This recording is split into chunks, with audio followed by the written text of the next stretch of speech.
Yeah, it's your boy Ray on the mic. Let's go. Mic check, mic check. Welcome to On the Mic with Ray White, where we share life lessons, encourage self-reflection, and equip you to take action. My name is Ray White, and I am juiced that you're taking time to listen to this episode today. And this one is another fire interview for you. My main man Ryan Johnston hops onto the mic, and he's a former teammate and college friend of mine back in the Willamette days. And what's dope is that this man is still playing football. I'm hyped. The homeboy is still mossing DBs up in Alaska without a care. He's a champ. He's going to talk a little bit about that. But more importantly, he shares a little bit about his experience working in local government in Alaska and some of the misconceptions that he has been working through personally and sharing with others working in that space, and an amazing great work that they're doing for the people of Alaska up there, as well as mindset, stoicism, mindfulness, and ways that we can capture that, especially in our professional and personal lives, to help make our world better. I think this is a dope interview. I know y'all going to get a lot of nuggets from this as well. Please be sure to listen to this all the way through, and I would love to hear what your thoughts are about what he says to help carry us forward for you to take action too. I'll drop his social media handles in the show notes, and we're just going to dive into this, y'all. So let's get into this interview titled Built for This, featuring Ryan Johnston. Ryan Johnston's on the mic. What's up, Ryan? How you doing? What up, Ray? Thanks for having me. Man, I'm happy for you to be on here. Ryan is a friend of mine from college. We played ball together at Willamette. We actually, just before we hit record, which I wish we did, but we talked a bit about just his, he's still playing, which I'm hyped about you're still playing about that. I would love to talk about that. The recent champ out here, but more importantly, just your career path as well, kind of from Willamette till now. Some of the work that you're currently doing in government up in Alaska, and then what's your hope and dreams for the future too, with some of the things that you're a part of. But thanks for being on the mic. Before we begin, I asked this question, which I didn't prep you for, which is becoming a fun trend for a lot of my guests. I would love for you to share what is your life mission or mantra that you live by. Oh, that's a good one. I think in the last couple of years, I've been really trying to focus on controlling what I can control in my life, and really looking at like how I externalize, just like trying to be positive. Because I think a big struggle that, especially in my job last couple of years, is like trying to make sure that I'm always being positive. I mean, I can't control like anything in life. You can't control what other people do. So I think for me, it's really focusing on what I have control over, my agency, and how I use that agency. And I always want it to be for a source of good, and that's a very broad term. But I think for me, especially in the last couple of years, like that's what I'm always trying to come back to, is what I'm doing good, is what I'm doing going to benefit people. And being a public servant, the selfless part of things is always in the back of my mind. I don't view my job as a way to further my existence, but I see it as a conduit for help. So I'm trying to keep that in the back of my brain all the time, is, hey, are you doing something that's going to benefit others and yourself, not just you? So I think definitely that's been my big outlook on life in the last couple of years, is just control what I can control and make sure that I'm using my agency for good. That's good. That's a very servant leadership mindset of you, which is an awesome and something you can't really teach, but it can be learned and it could be grown upon, especially as you continue to take practice and action in it. Yeah, and I think that's been my kind of my epiphany moment post college, was the fact that like nothing shows up finished, right? Like there is no finished product that you just like show up and you're like, oh, perfect, that's exactly what I wanted. I knew that's what I needed. And I've been reading the last couple of years a lot of stoicism. A guy by the name of Ryan Holiday, like his stuff because he brings stoicism to the 21st century, which I think is very practical, especially for young people right now, because I don't know, everything is like the swings of the pendulum right now. And for me, I think slowing down, focusing on one thing and being like, okay, how did that make me feel? Why do I feel that way? Should I feel that way? Like, I wish I had been more self-reflective in my like younger years. Of course, everyone says that, right? But like, it makes me think back to those times where I let people's words and actions like trigger me and turn me into not a different person, but like allowed me to kind of get away from myself and be upset and say things and really like cloud my vision too. Like, um, I Willamette will always be kind of home in a way, like I spent 4 years there, didn't exactly leave on a super high note, but I think agency is such a powerful thing. And I think young people today, we don't exactly think we have it, which is a sad thing because I think all we have in our lives is agency, right? Like I wouldn't just assume like, oh no, I have no effect on that. Like you just being there in a situation makes your agency a powerful thing. So yeah, I think it's an interesting, like, especially in this job, your agency is always something you have to be aware of. Yeah. What's interesting is that the powerlessness that we mostly feel does kind of get told to us in a way externally, right? And then we internalize that thinking that, oh, I don't really, like you said, I don't have agency to take action here. I can't really control this environment and make it for my benefit or for the good of the order, good for the other, for others around us, right? And 100%. It's difficult because then that perspective and mindset continues to oppress our ability to take action. And then we go back into this cycle where I'm affected by my environment, which in some reality, yes, but you also can affect the environment. Like that's the opposite, right? The growth mindset of the capacity that we have is we can make change. We can control what we see and what we're part of and how it affects our being. We can be mindful of that, but not let that dictate what our next action step is. Exactly. Yeah. That's dope. That's good. That's good work. Well, sorry, when you talked about the external factors, that like it's such a, because like gosh, in our lifetime, the amount of information we take in, right? Like it's just exponentially grown, even in the last like 5-10 years. I mean, I just think you're right. There's so much more external factors, and I don't know. It's such an interesting study in life. Like we were talking the other day, like how much information can you actually consume before it starts to be detrimental, right? Like how, because I think I always like good in, bad out, or good in, good out, bad in, bad out kind of a mentality. Like I don't know. I try to like not focus on the negative in the world because I think that like you said, it kind of gets you in that death spiral of negativity. And it is like, how can you have a positive outlook at times when you're just constantly being bombarded with this is bad, this is bad, this is bad. Oh yeah, and you're one tiny little person. You have no agency over any of this. And it's like, I think that's a really powerful message. Like you said, like being kind of like this self-oppression kind of a thing, and you get stuck in this loop. And yeah, it's a scary thought, and I think our generation needs to be talking about it more, especially as like, I mean, our generation. Gosh, that's such a weird, such a weird thing to say, but it's just such a. I mean, yeah, it's just something I feel like our generation needs to be talking about more because I mean, no generation has had this before, right? Like the invention of the television was kind of like that. The invention of the radio, like there have been like things like this change, but I don't know. And I'm a layman, but I still think like nobody has dealt with this kind of like swell of information as much as our generation has had to. And I mean, we're like, I guess you and I are like the front end of our generation, right? Or on the front end, but not necessarily the front end, but we're going to be the ones that have to kind of like deal with it first in a way. Yeah, that's true. That's true. In a sense, I think those who are kind of in their late 30s, I heard on another podcast, they call them senior millennials. So I'm sure they love that.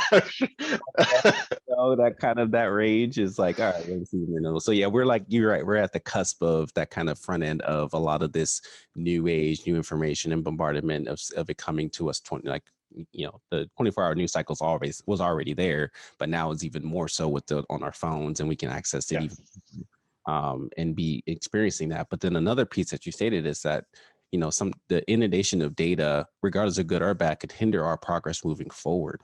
And you've kind of laid out a few of those action steps, I guess, if you will, to help navigate that. One that you mentioned is, you're studying stoicism, so which and kind of the ability to focus in on one thing at a time.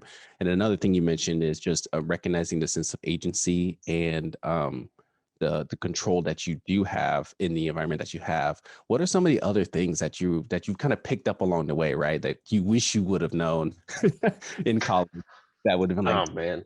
if I would have, with this information, with this stuff, if I was able to navigate and regulate it better, focusing on one thing, knowing the things that I can control, what are some of the other tactics or things that have been beneficial for you? Well, just to bring it back to football because that's who I am, and well, well, and what this one this one was kind of very early on post college, but when I went to go play in Europe, I had asked Danny Mitchell, a guy who played quarterback with Ray and I, to like do a player review for Euro players because I was trying to, but in his like his letter of rec for me, he put in there Ryan doesn't know how good he is and he's the only thing that holds him back, or like it was just something very like succinct, which in my mind I was like, yeah, like I know I can play football, but I always had, especially in college, because I didn't make the jump from high school to college very well at all. I always doubted myself. I had a lot of like self pressure that I put on myself, and in reality, I lost the whole like this is a game, just play football. I like, especially for us at D3, right? Like we weren't in that to make money. We weren't. None of us thought we were going to the league. Like we just wanted to keep playing football, right? And so. And that was one of those things that has carried on with me though, is like my confidence. I really try and look at things and be like, no, I can do that. I really try and keep that part of my brain off where it's like, nope, you can't do that. You're not good enough. Don't do that. Don't try that. I think that's one of those things where I think I would have had a more enjoyable college experience if I would have gone back and been like, hey, like this is about me having fun, focus in on the fun aspects of this. And I think it would have made me a better player too, because like once you start self-doubting, oh man, that's a death spiral in sports and in life too. And that one was really powerful for me. And I think, yeah, and I try and approach my job the same kind of way. Like it's interesting the amount of people I go into an office and I'm like, oh, we need to call this person. They're like, oh, can I send an email? And I'm like, no, just call the person. Like I had new staff come on and they're like, yeah, I think I'm gonna send an email. And I was like, hey, you've sent 3 emails. Like, I don't think they've gotten a message. Like, this is a phone call time. And it was such a strange thing for me because like I pick up a phone, call anybody, and it's not really a barrier for me. So it's like, I think recognizing those areas where I do struggle has become much easier just because when you're more self-aware, which is like easier said than done, of course, I think the thing I've appreciated about this Stoicism book is the guy's talking about like, you're not going to learn this in a day. Like you could read this book 12 times and the 13th time you'll have something new come out of it. So I think that goes into another part of something which I knew earlier on, but I don't think I really like practiced what I preached, which was like, you have to be constantly learning. Like, and if you're not constantly learning, you're standing still. And if you're standing still, it's not good. Like, I think, and I think that's a big struggle with a lot of people these days. I think like the educational aspect is like, don't need to do that anymore. So yeah, I think that's been something I've been trying to focus on is like, okay, what, like reading books, listening to podcasts on different things, like things that I'm not like, I didn't know I had an interest in, or things like that. I think trying to keep that education, imagination kind of thing alive is good. Yeah. Because if you're not intentional about doing that, yeah, you're going to continue to be fed messages that aren't developing your consciousness or your awareness, your confidence, anything of that nature. And then even looking at traditional and not traditional ways to kind of gather that information too. I mean, nowadays Gen Z, so we talk about generation, right? Gen Z all of a sudden. all kinds of occasional things in TikTok, but that doesn't mean that like some of the similar messages that are being shared there can be found in the Stoicistic book, Yeah. or YouTube or a podcast, or whatever. It's just like whatever medium in which that we consume information, we got to be intentional by seeking those things out to expose ourselves to those things and unlock some of the areas that we were not aware of or need to be reminded of Yeah. ourselves about our identity in that way. Um, Dang, bro, that was dope. It's still all dope. So when was that moment for you? So you mentioned that because similarly, college, kind of that transition from high school to college was rough for a lot of us, especially in the sports realm. Like knowing the game, knowing that it's slightly different, but it's also the same than high school. It's same as high school, right? But you mentioned that was just what was the moment? Was it in college? Was it out of college where you started like having this new perspective in the way that you approach your own confidence or your ability to react to situations? Like, what was that switch for you? I think a big one was like going to play football in Europe, because like I was like Danny, Josh, and Cody had all like we're all there playing too, but they were all like in southern Germany, and so I didn't have the crutch of like hanging on to people, like I was in Lubeck all by myself. Like it was me, myself, and I, and so I kind of that was a big wake up call for me in the sense that like, hey, life's going to keep going because the grad school of education had closed. And that was like the moment I had decided I was going to go play football in Europe, is because like the grad school had closed. I couldn't go there anymore.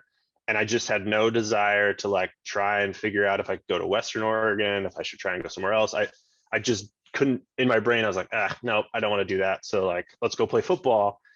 And I think in my whole like pursuit of that, like I kind of started to realize like, hey, like it's all on me. Like if I want to do this thing, because that's what my parents were like, hey, if you want to go, yeah, sure, find a team and go, but like it's on you. Like because my parents don't have connections or anything like that. It was just me like using connections like T-Spec and guys like that to try and like scrape this football dream to fruition. And but I think like going to Germany, I mean, I flew in, let's see, graduated Sunday, flew in Wednesday, Wow. practice Wednesday, Thursday, Friday, game Saturday. Wow. And like I just remember being like, this is who I am. I'm a football player. Like I'm here to play football. And that kind of like singular focus made me realize like how, like if you want to be really good at something, like that's what you got to do. And I will say, like going to Germany, I kind of went there. I was like, hey, I'm the American. I'm here to play football. I've been playing football my entire life. Like, let's do this thing. And my coach was like, hey, I'm going to need you to play corner. And I was like, I haven't played corner. I haven't played defense, let alone corner. I haven't played corner in like 7 years, but I haven't played defense in 4. And in my mind, I was like, sure, like, let's do this. And I was like, yeah, sure, great, let's play. And I literally played, I kid you not, Ray, from whistle at the beginning of the game to the whistle at the end of the game. Like I played offense, defense, special teams, everything. And it was like, I had that moment where I was like, yeah, I can do this. Like and it's not anything profound. Like, oh, I was on top of a mountain, but it was just like, and I think that was the thing that was more impactful for me, right? Is like, I know football, and it was one of those things where I was like, hey, if I can play an entire football game for 48 minutes, like the rest is easy. Like I can do. And I think it was also, I ended up being the head coach of my team for the last 4 games because our head coach got fired. What? So, oh, Wait, that's possible. You can actually, I story. a little bit. So you can play and coach, and Yeah. wow. Okay, yeah. Tell me more. Tell me more. Well, and so like I was playing like GFL 3, like so the way they do football, right, is just like they do soccer. So there's like Premier is GFL 1, German Football 1, which Cody plays in with the Schwäbisch Hall Unicorns, roll corns, no big deal. And then like so I was playing GFL 3, so it was competitive. I would say like comparatively it was like D3. Like we had some dudes on the team, but we also had some guys that like just wanted to play football. So it was pretty comparable to D3. And yeah, and so when I was playing, I was actually player coaching as like coaching our receivers and like DBs. I just like helped our guys out and taught them a few tricks and stuff, but I wasn't actually coaching DBs, but I was coaching receivers. And then I was working out one night, like just the clubhouse working out, and my German host, Florian Knippel, comes in and he's like, "Hey, you need to come talk to the board." And I was like, "Oh crap." So I go in and they're like, "Hey, Ryan, we fired coach. We have 4 games left. We'd now like you to be the head coach." And I was like, "You guys, I am like at my wit's end." Because like it, and I will say like that was the closest experience I will have to ever professional sports, because literally all I did was eat, sleep, breathe football, like worked out, like it was like I was 215, and I was like the best 215 I've ever been in my life. Like I was, because all I was doing was running, eating, playing football. My sleep was 1,000 times better. No one ever tells you like in college, like, "Hey guys, like you're gonna be doing all this stuff. You should sleep. Like stress is a bad thing." Like, but and they were like, "Hey,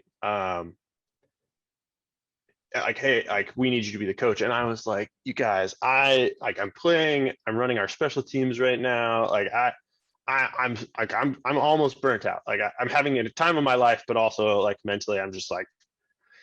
Awesome. And it was, and I think like you're talking about moments. I was like texting my dad, and all he sent back was, "Ryan, you were built for this." Mm. And in the back of my mind, like, of course, it's like you don't think like small statements like that will hit you, but it like hit me like a Mack truck, because like, yeah, like I'm not built for the easy moments. I don't find a ton of joy in like being handed things. That's not my like. And so in the back of my mind, I was like, "Oh, I hate when my dad is right." But like it was just that like you're built for this. And I think I try and take that mentality into a lot of the things that I do too. And that was, and I mean, I went 500 as a head coach, no big deal. 2 for 2. It's not bad. Hey man, own that. Put that on the resume, because you know how many folks can be head coach, player in a player in a German league, go 500, and Go 500, no big deal. Well, actually, like this is not a bragging moment, but this is like, hey man, it's your show. You brag well, all. well, so my best game in Germany I had while I was doing all this player coaching and stuff, I had 22 catches for 220 yards, 2 touchdowns, 2 interceptions, and like 10 or 11 tackles. Dang. And in the moment of the game, never occurred to me, never like, but we're sitting watching film on Sunday, Knuppel and I am literally, it was hard to get out of bed on Sunday morning sometimes. Like I legitimately could not get out of bed. And like, of course, we're watching film, and I'm like sitting there just like my body hurts and I'm just exhausted. And Knuppel's like, "Oh my God, how many catches do you have?" I was like, "I don't know." And we like went back through that game. And after we finished film, I was just like, what was I on? What did I take? Like, but that's like such a funny thing in my mind, is like I had literally the best game of my entire life, like just absolutely crushed that game. And in the moment, I had no, like I was doing so much other stuff, and I was thinking about like where I needed to be and who needed to be on special teams. I literally couldn't even like take in like the fact that I had done all that. So it was just such one of those, again, those moments where you kind of like, if you push yourself far enough, like you can do some pretty cool things. And I think once you get over that hump of like, I don't know if I can do that. Like, I don't know. Like, and I think sports has kind of beaten this into us, or at least for me, like failure is a thing, right? Like this season, anytime before a game, I'd always tell my teammates, like we'd get in a huddle for offense, and I'd be like, "Hey, bad things are going to happen.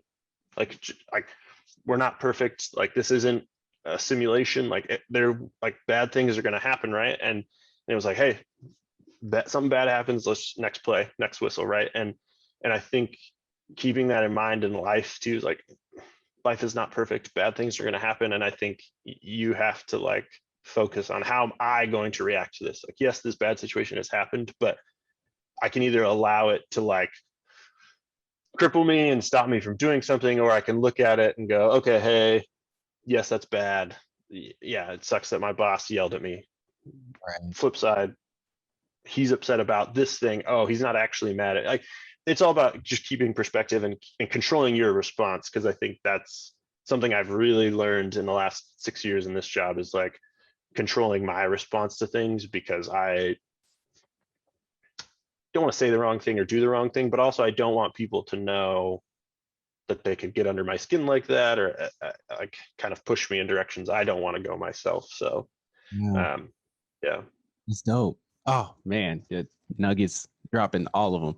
So with that, then, okay, so you moved from Oregon to Germany, and then now you're in Alaska. Because here, or I do want to camp here a bit of just talking about some of the work that you are doing today, and then now, and then kind of circling back to like the whole uh, controlling what you can control, and even focus and being focused on what you do. You are still balancing and juggling quite a bit of things, but want to hear a little bit more about what does the work look like for you today, and how are you enacting a lot of these skill sets and lessons into the work that you're doing now? Yeah, so I work in the Alaska State Legislature, and I've worked in the Alaska State Legislature in the last for the last 6 years, since 2016. And so right now I'm the chief of staff for an office for a representative on the hillside here in Anchorage, and primarily a lot of my work is policy stuff right now. Like I'm staffing our committees. Like he's the chair of energy. So we're looking at energy policies, anything energy related in the state of Alaska kind of comes across our radar, and we try and keep tabs on it. Electrical vehicles is a big one that we've been working on. Alaska, we're just kind of like behind in the infrastructure world. We had a ton of money dumped in the 80s, and then since then, like infrastructure hasn't really gotten its due diligence up here. So we've been focusing on like how do we bring electrical vehicle infrastructure to Alaska in an equitable way. And then he also sits on community and regional affairs, which is kind of a catch-all committee. Like we heard a bill this year about like raw milk and goat sharing. My job, it's funny because my job just covers the spectrum. Because like one day I'm working on an energy policy thing, the next day my boss is like wanting a bill on I don't know, campaign finance reform or something like that. Like we kind of are jack of all trades in the legislature, which I think has made me better at my job, because I think I like when you talk about focus, it's like like today I'm focused on this topic. I'm going to write a memo. I'm going to write a script for this committee. I'm going to do this today. And then 30 minutes later, something pops up and my boss goes, hey, we need to pivot to this thing. And it's like, okay, boom, drop to that. It's in a good spot, pivot. I'm on to this thing. And I think it's a really, there's some really good parts of my job that I like a lot, because I get to continue that education part. Like I'm constantly learning. Like every day I'm reading new stuff. Like the other day I was on a phone call with the Washington State Ferry, or with a senator who like is a part of their transportation committee, talking about their ferry system. And what's funny, because he went to Pacific and played football at Pacific, so we had this weird like bonding moment about that. And the world is too small, but so like I spent a day on that. I learned all about them and what they're doing and their energy retrofits and how they're trying to push for green energy. And then the very next day, I'm worried about committee stuff, and we have a couple people that want to have bills heard in our committee. So then I went from the educational part to like the interpersonal part of dealing with people and like, hey, are you actually ready to have a hearing? Do you have all these documents prepared? And so I think the struggle for me is like the fact that I don't have one thing. Like that's been in the last probably year. Well, because prior to this job, I actually worked for another representative who was the chair of our finance committee. So he works explicitly on the state budget. Like that's all he did. And for me, I kind of really liked that job a lot, because I just got to, all I did was budget for all session. All I did was budget, which was a powerful experience. Because like I think people take state governments for granted, and the people that will enact the fastest changes that will touch you the soonest are your state legislators. Like if I had one PSA for people, is like, hey, federal, like the way I look at the federal government after this job is like they're just a giant piggy bank. Like, they have tons of money and they're going to give that money out. but they're not the ones like enacting social policy in your state the fastest. Like, or like even DOT, like a lot of like actually all of our roads here in Alaska are basically federally funded, but they're like they comes through us, right? The money comes to us, and we employ people to build, maintain all that. And so for me, I mean, you and I went to school across the street from the Oregon State Capitol. You know how many times I went into the Oregon State Capitol while I was in school? Once, maybe twice, I think. And one of them, yeah, like one of them was to film a Bachelor video. One was oh, I so so, but it was just I think like state politics are taken for granted. Like the federal stuff is really like flashy and looks really cool, and people are making powerful statements. But I think state level government is needs to be engaged with more. And I just think that's been my big takeaway is I think people kind of overlook us sometimes. But yeah, anyway, focusing.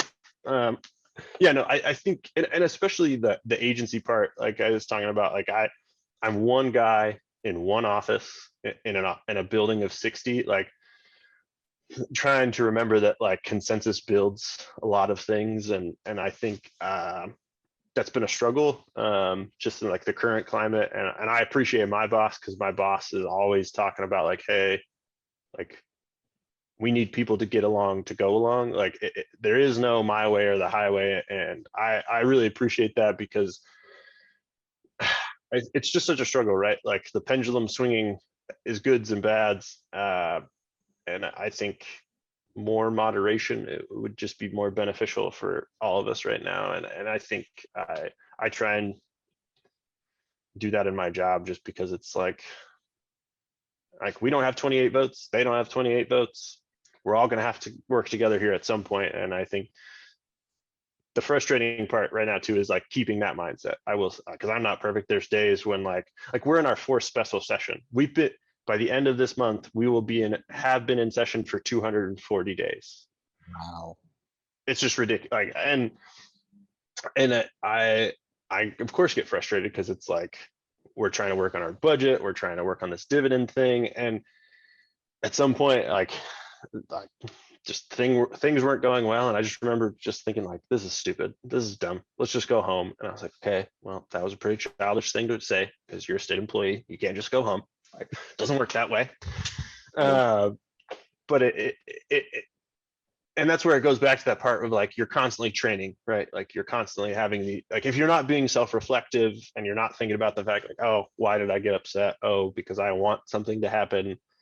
Well, that person has their own goals and ambitions, and I may or may not agree with them. And but being aware, I think that's the part that I try and keep in the back of my mind, is perspective of other people and being aware of their perspective, and not agreeing with it, but I can understand it.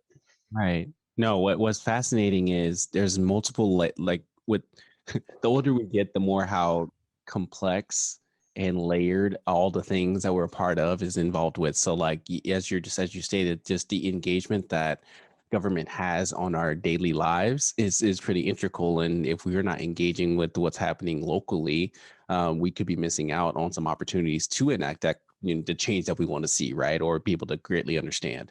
Even in your current role, just being able to recognize just the system of how it operates and who touches what and what relationships you need to build, what conversations you need to have, how do you bring them to the one space to help understand what the perspectives are is necessary. Otherwise, you're going to be missing out on a blind spot or a gap or an unintentional harm, or just miss out on something completely entirely by not having the right person in the room or having the right relationship there and present.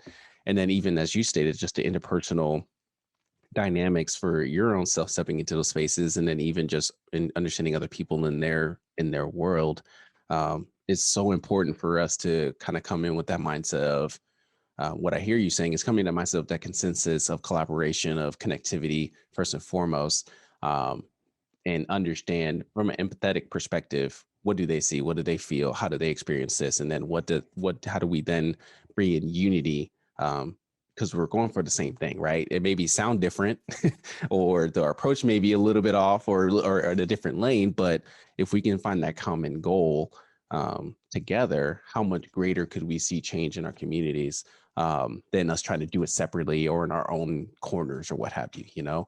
Absolutely. But that's really good and hard. Because What? Oh man, it is really hard because I think the thing that I think is most interesting, right, is like it's really easy to be critical of government, and like I find myself even being critical of government, and I work in government, but I think the thing that hit me kind of hardest when I entered this job is like like government is just like any other institution, right? Like goods and bad actors across the board. And like doing the budgetary side of things, like OCS, Office of Child Services, has been a big hot button issue for us. Like massive caseloads, case officer burnout, like everything across the spectrum. And one of the first things I was like just looking through OCS's budget, and a starting out OCS like caseworker only makes $60,000 a year. And I know that sounds like a lot of money, but to be an OCS caseworker with 100 cases, yeah, to make $60,000 a year, like I was shocked. And I think that's the part that blows my mind away. Like when people talk about, oh, government needs to operate like a business. And I 100% can own that I used to be one of those people that used to say that. I grew up in a fairly conservative home. I grew up in a conservative town. I was from a small rural town in Oregon, of course. So it's like I had kind of that mindset, like, oh, government should operate like a business, efficiency. Yep, boom, makes sense to me. But once I actually saw it, right, like, no, that OCS caseworker is not producing anything. They are not producing a product to then be sold to make a profit. That person is providing a service in the hopes of like helping a child get out of a terrible situation. Like their end goal is not a profit-driven thing, right? They have a mission statement, they have a goal, and they're trying to like help and provide the service, right? And for me, like in my mind, I was like, you should pay an OCS worker like I just couldn't fathom the fact that people were being critical of these OCS workers, because we had a couple representatives that were just hammering OCS workers, like, you're not doing your job well enough, you're not protecting kids. And I'm sitting there going, well, how do you expect an OCS caseworker to deal with 100 cases? Like, that's just unimaginable to me. And like, I look at teachers, the same thing with a teacher. Like when people are like, we get hammered in the state of Alaska for how like bad our test score is, but we spend the most money. Well, we also don't have a county system. So the state is actually providing the bulk of funding. And so like our per capita spend on students from the state is much higher than other states, except we don't have that middle tier of spending from counties, right? So, and I mean, we provide education for a state the size of the West Coast, like half the United States of America, right? So we, in like these situations where people are like, oh, bad test scores again this year, probably should cut education. And you're sitting there going, that teacher has a classroom of 35 students. I wouldn't expect, like, I don't know, a private, I take anything in the private sector, right? Like if you had 35 people you had to deal with every day, you probably wouldn't have great outcomes. Like you can't spend the amount of time, you can't invest in those kids, like all of these factors. But at the same time, like for me, I see that, right? But it's really interesting when I try and have these conversations with like people on the other end of the spectrum who are like, nope, we spent a ton of money, we had a bad outcome, cut spending. It's clearly the spending part is a problem. And for me, it's been really hard to try and like remedy those two situations, because for me, like the empath in me like looks at that situation with that teacher and I was like, yeah, the teacher, like, how do you expect that from that teacher? I wouldn't expect that from that teacher. Like 35 kids in a classroom, and if they're lucky, that's high school. But man, you start getting down 7th, 8th, like that's a lot of kids in a small space with one person. Like I don't know. I can't blame the teacher, and that's me. And so, yeah, like the budget side of things really, like last quick example about budgeting. like before this job, I couldn't quantify $1 million. Mm. And because it's like, oh, $1 million was this great big number. Oh, cool. $1 million goes a long way. $1 million, like that's 4 state troopers for me. Like the way I've started to quantify $1 million. Like, oh, that's 4 state troopers. Cause I know an onboarding cost for a state trooper is $250,000 right out the gate. Like that's salary, car, gun, all that stuff, 250,000. I know that off the top of my brain. So when somebody goes, you should cut 100 million from the state budget. And I'm like, well, simmer down there. Like, can you quantify 100 million? Because 100 million to you might be a small amount, but in some of our departments don't even have a budget of 100 million. Like education every year, we spend $1 billion. Like that's how I quantify $1 billion.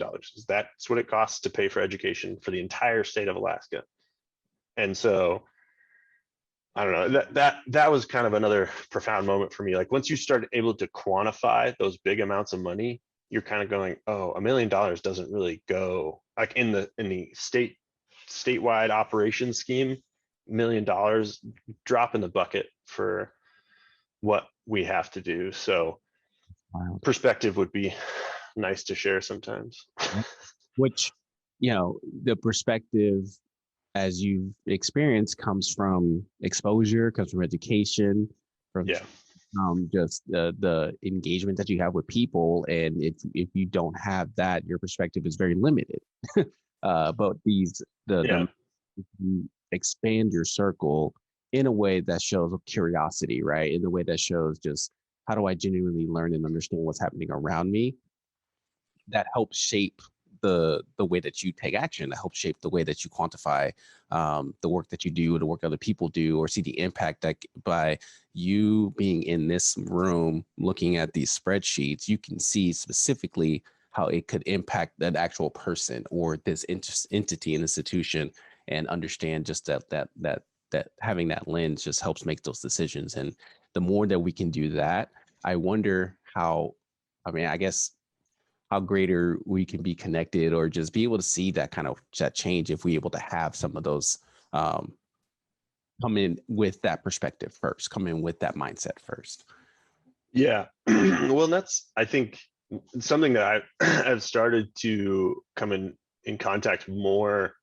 I would say probably in the last 2 years. My first couple of years, I don't think it was as in my face. I think is like my interactions with people having the automatic assumption like, oh, government's bad, you're not telling me the truth. And that for me was really hard.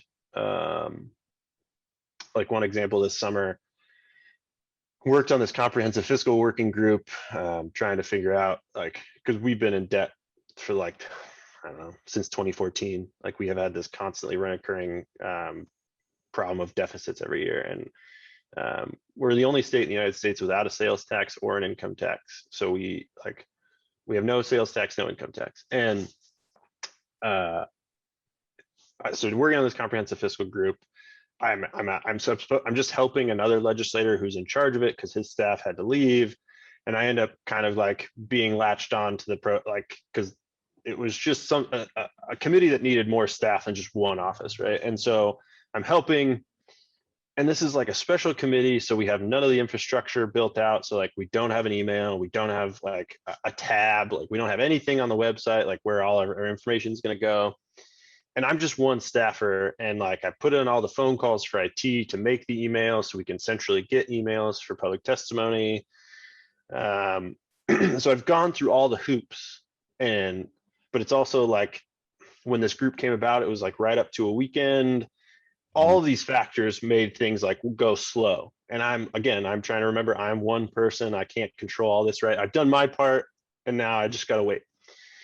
And got a phone call from a constituent who's very, very impassioned about this issue, because we have a dividend. We oil revenue has created this ginormous sovereign wealth fund for us. It's like 80 some billion right now, kicks out some money every year to pay for state services. And then we, when we had tons of money, we would just give checks to people because we're an owner state. And anyways, come back, guy is really upset that these checks have been decreasing over the last couple of years because we've been running deficits. And he's like, well, where's the email where I can submit public testimony? I was like, sir, we're working on that. I've emailed and like, I've done my part. I'm just waiting to hear back from IT. And the guy like came back with, well, you've now fallen into a trap because you now know I can FOIA that. You now know I can request that. And in my brain, it took me a second because I was like, yeah, I guess. Like, and then I realized like, oh, you think I'm lying. Like you think it was one of the few times like, because with constituents, like I'm always like, you're always deferential to a constituent because that's our job. We're here to be of service. Like I'm never supposed to be in a conversation with a constituent. Like I'm here to be a help. I'm here to be a resource. And I don't know if I had too much coffee that day or if like the world had just like punched me in the face too many times. I don't know what it was, but I had this momentary snap where I was like, excuse me, are you insinuating that I would like lie? Are you insinuating that I wouldn't do my job as a state employee to ensure the process is transparent? And I just like, and as soon as I stopped talking, because I did the whole thing, like, when you start getting a little upset, your voice kind of like, your pitch goes up a little bit, your tone changes. And I like, as soon as I stopped talking, I was like, oh my God, I can't believe I just did that. That was so stupid. And the guy instantly shot back with, oh my gosh, I'm so sorry. I apologize. I didn't mean to say that. I appreciate that you stood up for yourself. I'm sorry. Wow. And in my mind, I just like, it was the first time, like, well, not the first time, but like in the last, but it was just like this, like, I just couldn't believe that somebody like had never met me, never knew me. It's just a phone or a voice on the other end of their phone, just would assume that I was lying and I was somehow trying to like stop the public process. And like that, I it hit a button for me that I hadn't known was there, that I would somewhat become so defensive about the institution, but I work for it. But I think I've become more defensive of government and more defensive of my institution because I feel like, I don't know, people think there's this like, there's thousands of staff running around and there's all these like resources at our fingertips. Like I'm one guy in an office of two serving 17,000 Alaskans. Like that's our job. And I just like, I don't know, it's just interesting. Like, and I understand, like you're talking about, like, I can empathize with a guy because he might have had a bad experience with another office. Like he might have has some overarching issues with government that have come from like losing a child or something, and all these things. But in the back of my mind, I was just so shocked that somebody would accuse me of that. And I think that's the climate we're in right now, right? Is everybody is very, very tuned up, very aggressive, very anxious about things. And to me, that's like, well, that's when we start making mistakes. Like when you're so revved up and you're so animated and you're so wanting to do something, like that's when you let things slip and you don't think about someone else's opinion, or you don't ask them because you're like, no, I don't want to talk to him today. Let's do this instead. And then in the long run, it's just going to hurt your chances of being able to accomplish things. Yeah, that's long roundabout way of like, our environment is definitely very hard to work in right now, I think. Yeah. For everybody, like not just my job. I think everybody, unfortunately, like COVID, political climate, economic climate, I think it's all just been it's all been building, right? And then in the last 2 years, it's really just kind of punched us all in the face. Yeah, no, I agree. And it is a opportunity for us to not necessarily, it's like, don't want to, I love the energy, right? there's like, okay, cool. Like there's some action or there's some excitement in energy, I guess, is in how this is, we're coming about these things. Now, how do we channel that? How do we work together through that? Like, how do we then be able to use it in a way that is moving us towards, progress? Is something that I've seen, especially quite a bit in the last 2 years, especially being more, at least discussed about, right? How do we recognize the problems that we see or the perspectives that we don't have, and be able to then say, okay, by us not having this perspective, we are hindering ourselves to move forward. So how can we grow in that? How can we channel that in a way that does allow us to see that and then come together to make action in that? So that's dope, man. Well, Yeah, anyways, I could talk about that forever, just because it's like, Prevalent. well, and I think it's like, it goes back to that agency thing, right? Like, if I don't worry about that thing, it doesn't affect me. If I don't allow that thing in, if I don't talk about politics, if I don't talk about those things, I can keep it at arm's length and I never have to worry about it. But like, everything touches you at some point. Everything does, especially in our world today. Like, the older you get, the more you realize how small the world is. Like, and it's just, you have to engage. And I think our generation needs to face that kind of like, because I think, I'm trying to think. Yeah, we like. I feel like Black Lives Matter was our generation's first like our moment, right? Like our moment to create a agency for our generation, right? Like our parents had the 70s, and they had like they had that time, right? They had that time in American history to stand up against racism. They had that time to stand up against sexism. Like, they had that opportunity, and I kind of talked to some friends about how BLM was like our first like major crack at the apple as a generation. Like, of course, people within our generation have been doing things, not to marginalize or minimize that at all, but I felt like that was the first time where somebody stopped and was like, oh, millennials and Gen Z have something to talk about. Like it was our first kind of shot across the bow to boomers and Gen Xers that like, hey, like, yeah, we're young people, but at the same time, like, we're not just going to coast through this. Like I love when boomers, like, you know, I don't want to be generationalist, but like, but I like, but you talk about external factors like, hey, go to college, get a job, and it has to be good, and you have to do this thing, buy a house, and you have to do these things, X, Y, and Z. And I like, when you stop and think about it, it's like your trajectory for doing that in 1960, 70, completely different than what our like I have had representatives who, or people in my job, I try and talk to about like why I think college loan forgiveness is a good idea. Like, as an economic driver, as a stress relief, like all these like different kinds of things. And they can't fathom the amount of debt that our generation has. Like they physically and mentally cannot wrap their brains around the fact that like a 22-year-old out of the gate, without a job, without any prospects, with nothing, could potentially be looking at like $100,000. Like, I got super lucky at Willamette, and I only came out with like 30. Like, I came out with $30,000 in debt. But even like thinking about that, like, I'm 22 years old, and what do I have like to my name? Like a degree from Willamette, which was great, but like for $30,000 of debt, that's like something like, I'm lucky it wasn't 100, because that, like, gosh, can you like I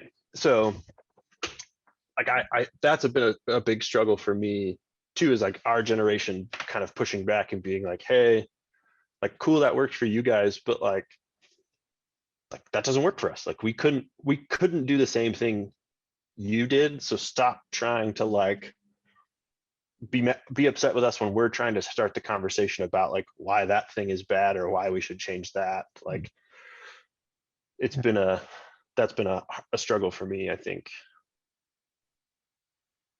Yeah. Wait, that's a lot of, because we didn't even touch on this, but just we kind of did, but in a different lens. But yeah, within the workplace, there are multi generations within the space, and we're again trying to navigate with the same resources or the same perspectives or different perspectives that we had to then create a change. And when all that is happening in one spot, there's bound to be tension, right? There's bound to be and or even just like strong thought processes and opinions towards what should be done, because it may work for one group. Like, it worked here, why can't it work here? But it's, that's why that there's that aspect of like, again, personally, what can I control, but then recognizing there are other perspectives that I don't know. So how do I gain that knowledge and perspective, and then from there be able to say, okay, but what is going to work for you? How's that gonna make sense? And we need those entities and people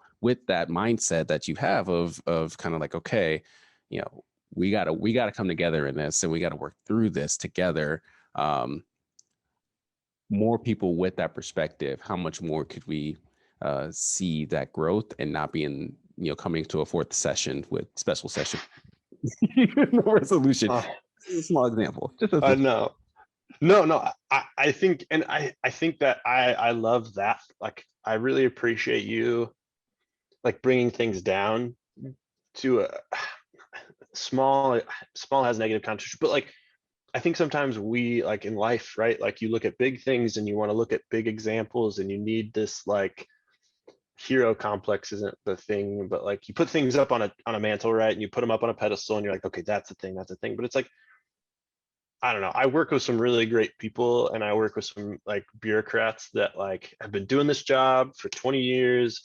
They've put in their time, and like those are the people I go and talk to honestly now. Like because it's just like you want to know how to do something, find somebody who's boots on the ground, who has been in that thing, and ask them for the small examples. Like, hey, like, was this? How did this work? Like, did that feel okay? Did it not? Like, because I think once you get stuck up in the clouds with the big ideas, that's when you start losing perspective and you get like entrenched in your dogma, right? Like it's just that whole thing of like once you start looking at things at smaller granular level of like, oh yeah, we're all people, like which is a strange thing that we even have to have that conversation, right? Like, hey, like we're all Americans at the end of the day, or we're all Alaskans at the end of the day, or like, like I think we both can agree we want good educational outcomes, or whichever example you're in that time.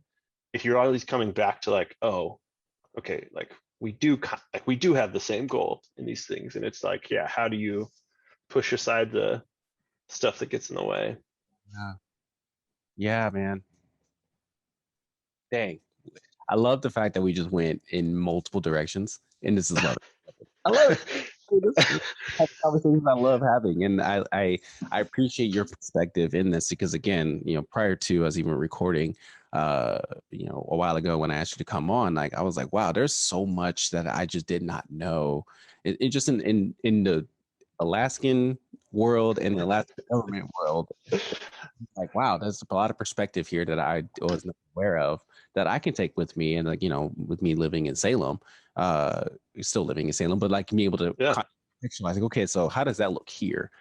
So I think it's important that yes, I'm grateful and privileged to know you and to have this platform to have these conversations, but for those listening to be like, okay, so who are the people I need to connect with to gain that lens, right? Like, how can I break down my own misconceptions about a particular entity or institutions and then get boots on the ground and actually learn from those folks, like what is actually happening, what would be helpful, what would be beneficial, or how are you navigating these things?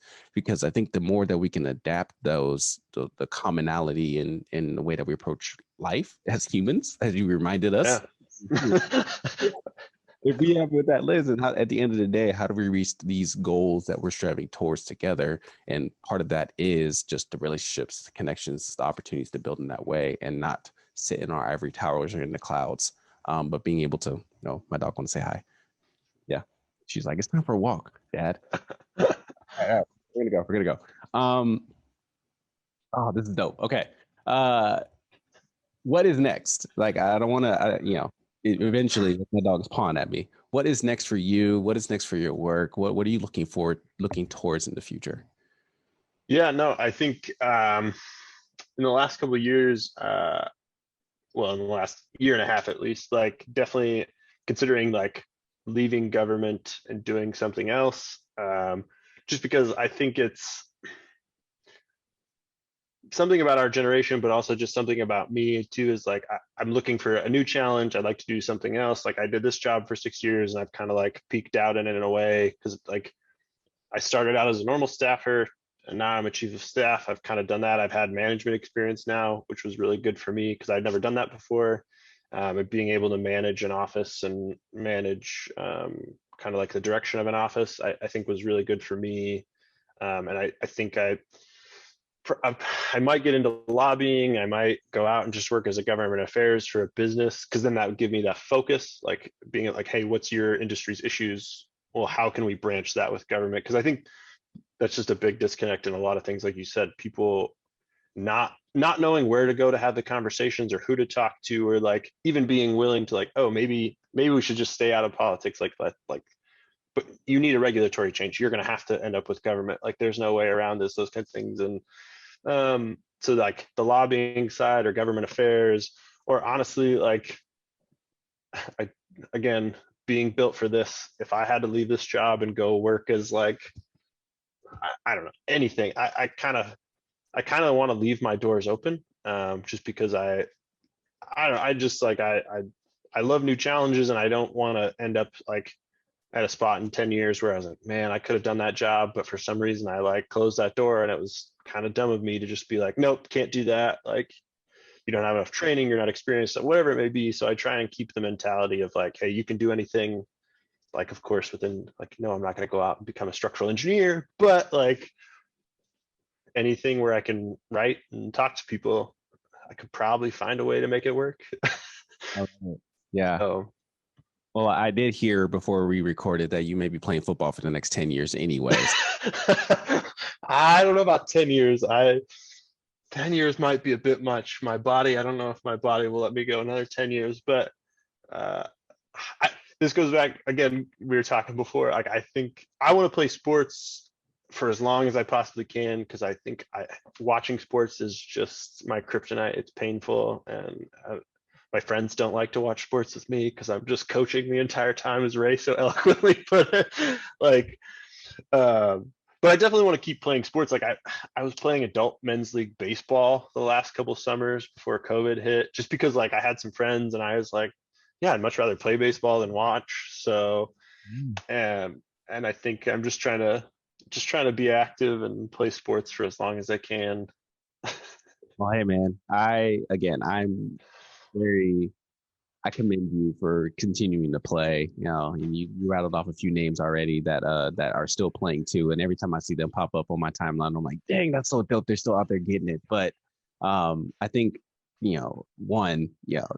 props to you on that. But just again, your ability to engage, your ability to be active in your community, with the work that you do, but then even just being involved in every aspect of the way. I mean, that's a very amazing thing to do and to be a part of, and it's just been awesome to be a friend to watch on my, because I am on the sidelines, so just watch on the sidelines. You going after things and doing amazing work is pretty great. So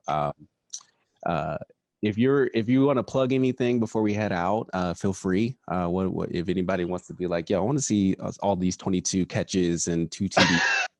Ryan Johnston is catching out.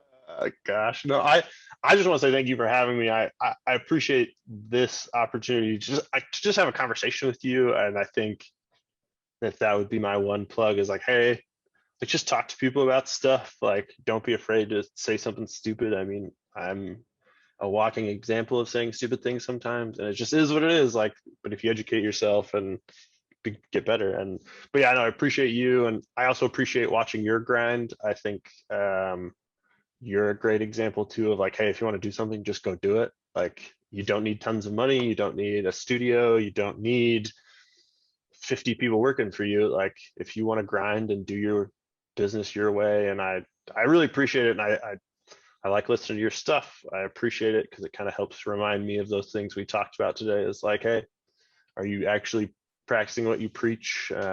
As Coach Fowles would say, is this another clinic talk, or is this you actually being you? So very much appreciate it, Ray. Man, this has been good. I feel that we need to do a check-in in the future to be like, all right, man, like what's happening now? Well, yeah, because we talked about me the entire time. I would like to hear some about you, because I know you've been doing big things, and you're a dad, and Papa Ray. Papa Ray Daddy is out here doing big. Ray Daddy. Oh man, it's been a constant. We need to cut that now. Right, man, this has been great. I appreciate you being on the show, and look forward to talking to you again soon. You too. Have a good one. Don't have too much fun.